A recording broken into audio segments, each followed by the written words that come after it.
Hey everybody, Roger Levin here with your specialty practice production pearl of the week.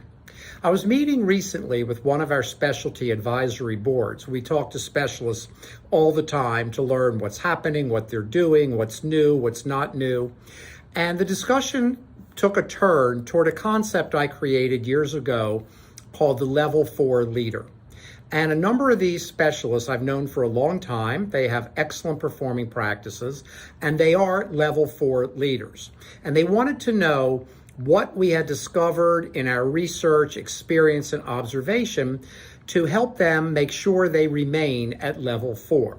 Now, level 4 leadership is a level that most doctors don't get to. There's nothing wrong with being level 3, except that level 3 is so busy, so overwhelming. You're producing well, your finances are good, but you're working really hard to do it. Or as I like to say, you're doing well the hard way. Level 4 is the most financially rewarding and most enjoyable way to practice as a specialist. And level 4 is literally where your systems are in place, your team is trained, the team runs day-to-day operations completely, and the doctor, the specialist, focuses on two things. One, excellent care for patients, and two, building great relationships with referring doctors. So how do you get to level 4? Well, it's not an overnight transition, but if you want to get to level 4, here are 3 immediate places to begin. Number 1, put systems in place. If you're a good or great leader, you want your team to excel. The better they do, the better you do. So get systems in place. And for many of you who are doing fine, but fine is not reaching your potential, you may not want to just improve your systems. You may want to literally replace them, because at each stage of practice, it's a different type of system. Number 2, extreme delegation, not delegation. We could talk about the 5 steps of delegation, where you identify who you're going to delegate to. You identify the task. You communicate the task. You explain the checks and balances along the way and the desired result. That's great. That's right out of Harvard Business School. But extreme delegation, my term, means you give away everything except what you as a specialist have to do. And by have to, I mean legally have to do. You delegate everything else.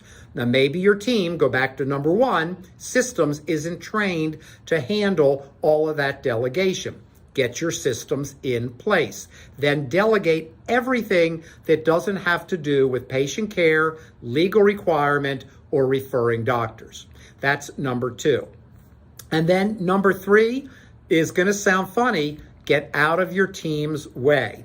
Very often, it's the specialist as a leader that keeps involving himself or herself in what's happening day to day. Let your team go. They're going to make some mistakes. They'll fix the mistakes. You can talk about the mistakes in morning meetings and staff meetings. But if you don't get out of their way, they will gradually come back and rely on you until you're deep level 3. Might be producing well, but it's exhausting, it's tiring, it's not fun, to level 4 where you're 30-40% higher in financial revenue. And I'm not sure what the percentage is of higher in enjoyability, but it's a lot.